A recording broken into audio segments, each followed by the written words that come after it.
year, but now it's the FBI that's coming under mounting scrutiny, and for unexpected reasons. This week, FBI Deputy Director Andrew McCabe went before two House committees behind closed doors for official grillings over the Russia probe. But it's the FBI's handling of the Hillary Clinton email scandal that's suddenly coming into sharp focus. Congressman Matt Gaetz joins us from Florida with new information about his Judiciary Committee meeting with McCabe yesterday. Welcome, Congressman. So, what happened behind closed doors, and what are you allowed to say to us?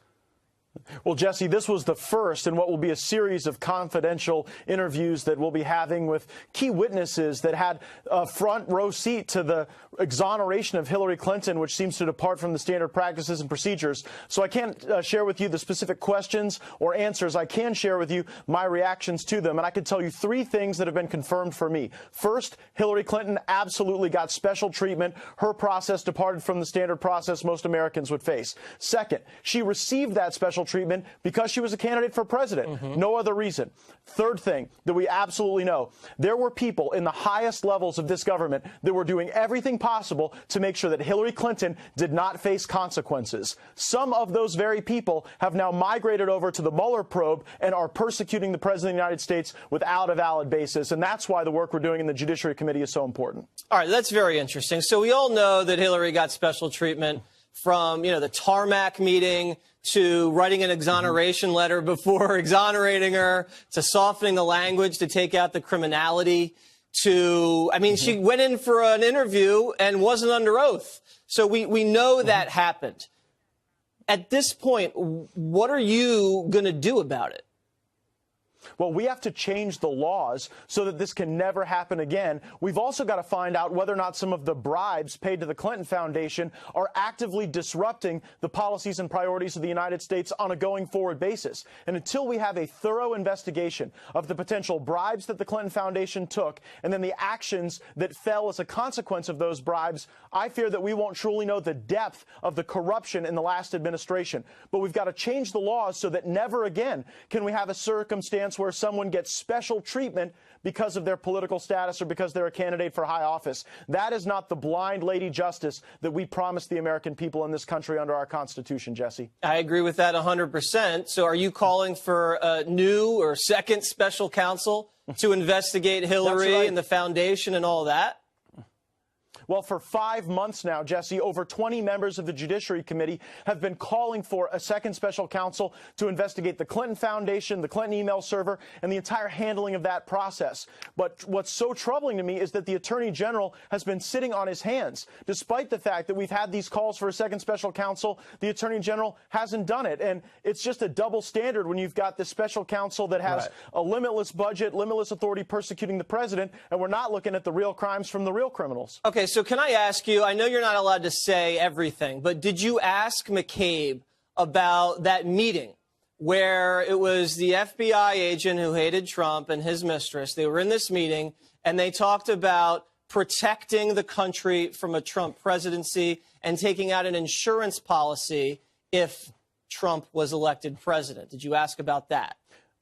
Well, Jesse, I can't go into the specific questions asked and the answers provided, but I will say that when you look at the commentary from the mainstream media on that, they're just spinning because they have no idea how to explain it. But the American people. All right, listen, I'm going to assume that you asked about that because that is huge. I would assume that you did. Now, this is just breaking. I don't know if you know about it, but it looks like James Baker, who was the top lawyer in the FBI, was just reassigned.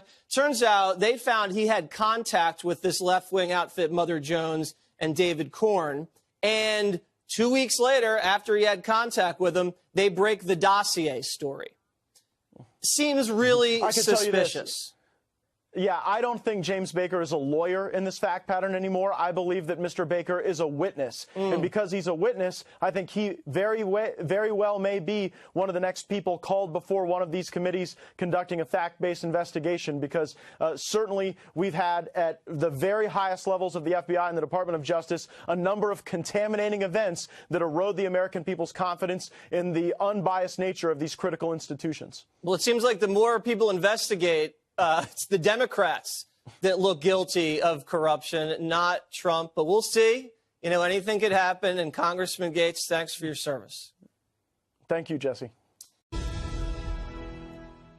The left is probably hoping the hubbub over the Mike Flynn guilty plea will drown out this story, but a group of congressmen is demanding that the FBI investigate alleged special treatment of Hillary Clinton during its investigation into her private email server. Congressman Matt Gaetz of Florida sent a letter to FBI Director Christopher Wray asking the Bureau to explain its decision to investigate Clinton with a, quote, small team. What does that mean? The congressman joins us now. Congressman Gaetz, you've been all over this.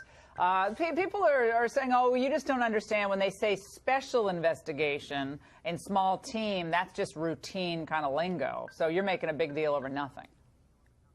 Well, Laura, we now have smoking gun evidence that Hillary Clinton got special treatment, and it's important to provide context. We've got Loretta Lynch on the tarmac with Bill Clinton.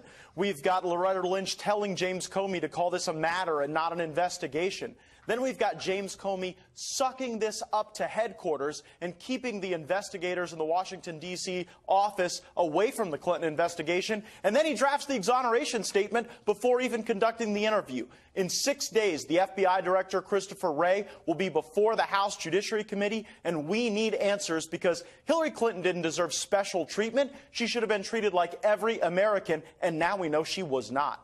Do you think that when they say special treatment and the way they designated it, it was just, from what you can see with all the things you just laid out, it was just kind of soft pedaling it or shortcutting it, or we know the conclusion, let's just put some window dressing on it so it looks like it's official, but let's wrap this baby up as fast as possible. Is that what you're getting at?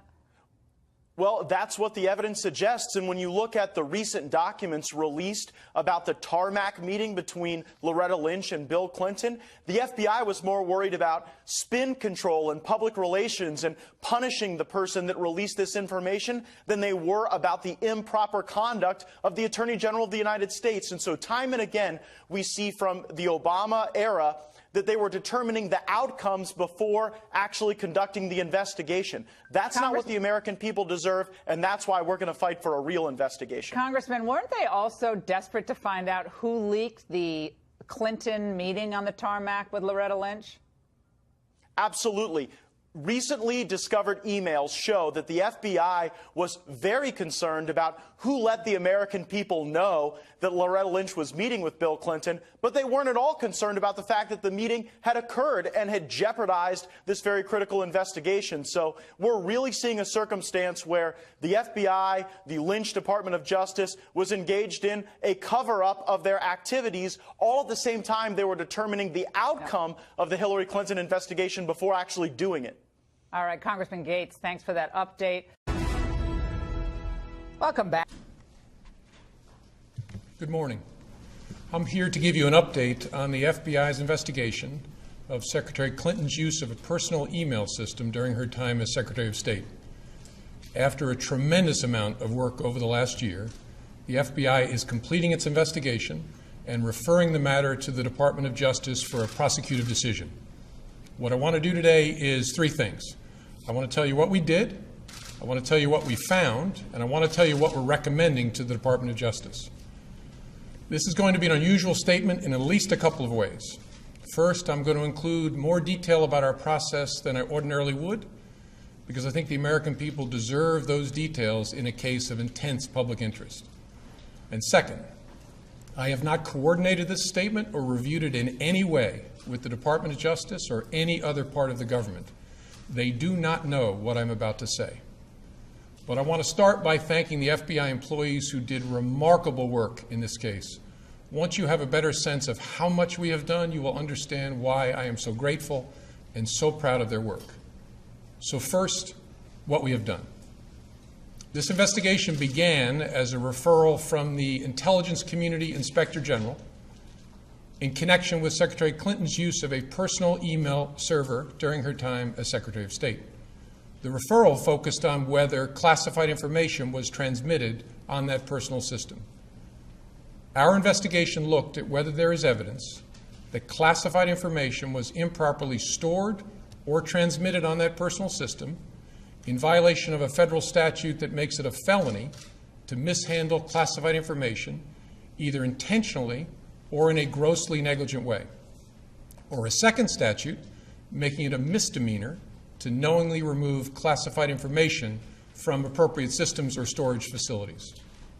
And consistent with our counterintelligence responsibilities, we have also investigated to determine if there is evidence of computer intrusion by nation states or by hostile actors of any kind.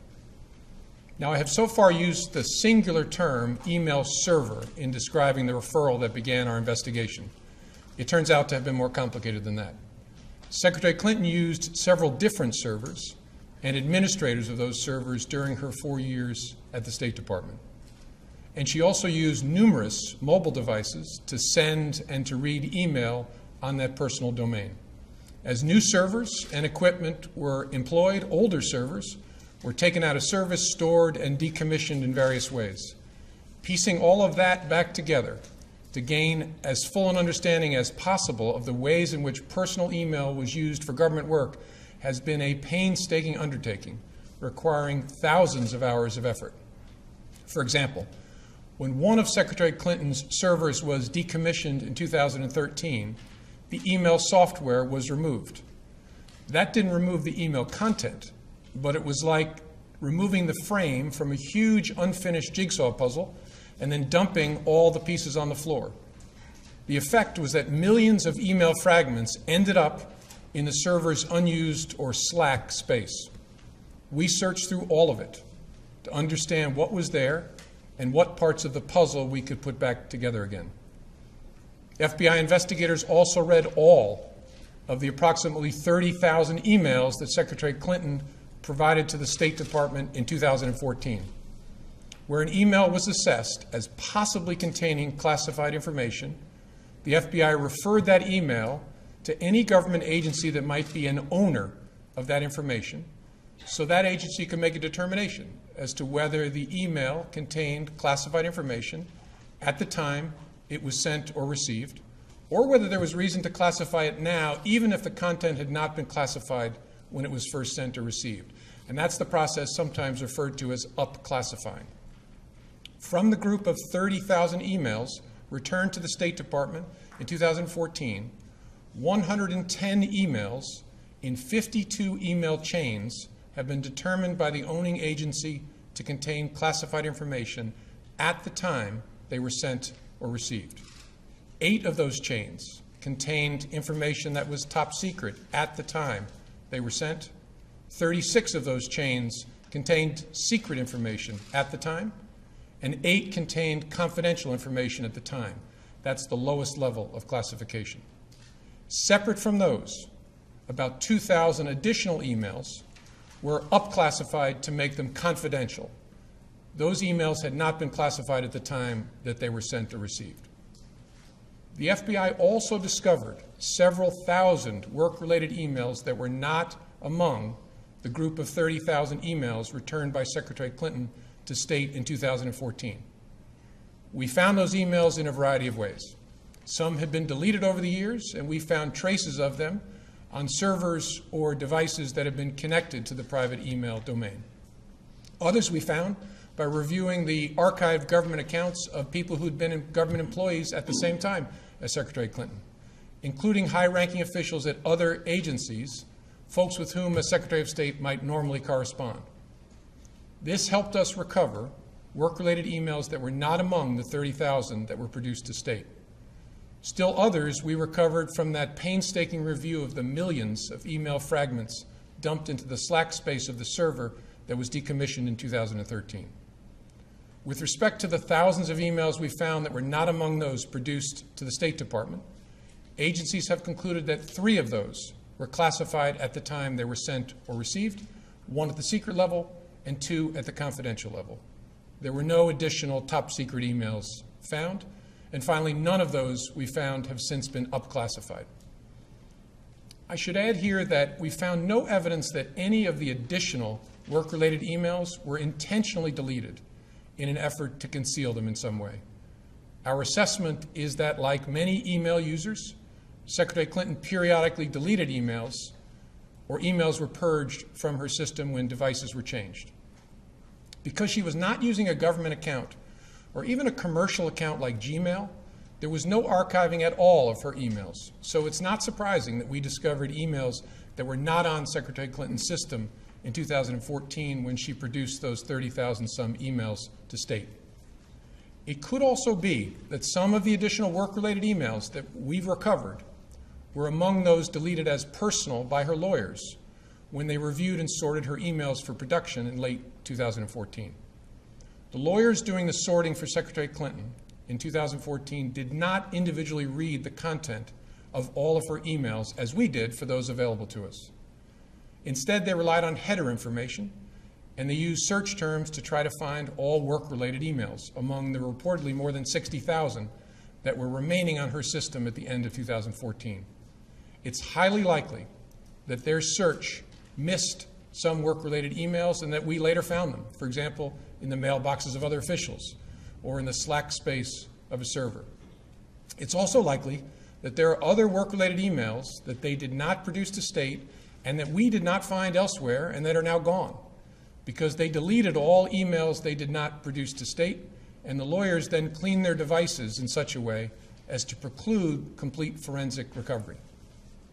We have conducted interviews and done technical examination to attempt to understand exactly how that sorting was done by her attorneys. Although we don't have complete visibility because we're not able to fully reconstruct the electronic record of that sorting, we believe our investigation has been sufficient to give us reasonable confidence there was no intentional misconduct in connection with that sorting effort. And of course, in addition to our technical work, we interviewed many people, from those involved in setting up the personal email system and maintaining the various iterations of Secretary Clinton's server, to staff members with whom she corresponded on email, to those involved in the email production to state, and finally, Secretary Clinton herself. Last, we have done extensive work to try to understand what indications there might be of compromise by hostile actors in connection with that personal email system. So that's what we've done. Now let me tell you what we found. Although we did not find clear evidence that Secretary Clinton or her colleagues intended to violate laws governing the handling of classified information, there is evidence that they were extremely careless in their handling of very sensitive, highly classified information. For example, 7 email chains concern matters that were classified at the top secret special access program at the time they were sent and received. Those chains involve Secretary Clinton both sending emails about those matters and receiving emails about those same matters. There is evidence to support a conclusion that any reasonable person in Secretary Clinton's position or in the position of those with whom she was corresponding about those matters should have known that an unclassified system was no place for that conversation. In addition to this highly sensitive information, we also found information that was properly classified as secret by the U.S. intelligence community at the time it was discussed on email. That is, excluding any later up-classified emails.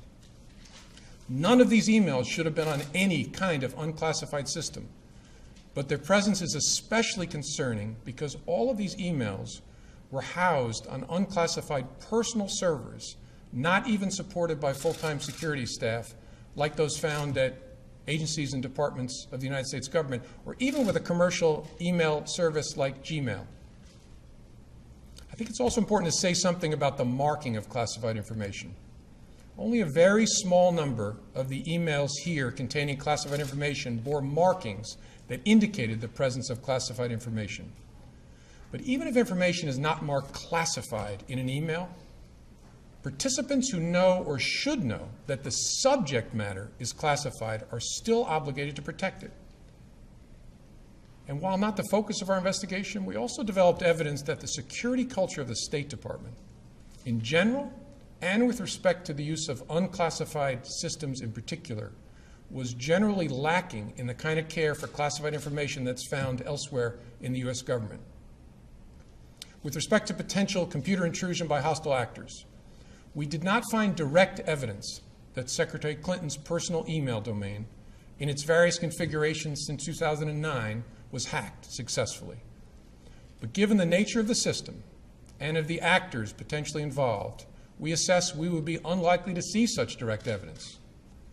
We do assess that hostile actors gained access to the private commercial email accounts of people with whom Secretary Clinton was in regular contact from her personal account. We also assess that Secretary Clinton's use of a personal email domain was both known by a large number of people and readily apparent.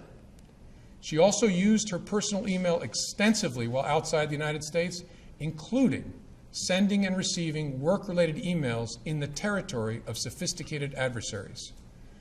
Given that combination of factors, we assess it is possible that hostile actors gained access to Secretary Clinton's personal email account.